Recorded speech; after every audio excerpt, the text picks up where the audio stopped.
అంటే భగవద్విశ్వాసమే జీవితం. ప్రహ్లాదుడు స్తంభంలోంచి నృసింహస్వామి వారు ఉద్భవించాడు. అసలు ఈ స్తంభం అంటే ఏమిటి అన్నారు.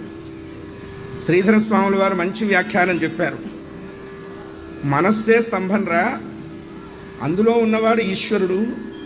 ఆ ఈశ్వర దర్శనం కోసం తహతహలాడుతున్నటువంటి జ్ఞాన రూపంలో ప్రహ్లాదుడు, అహంకార రూపంలో హిరణ్యకశిపుడు. అంతే.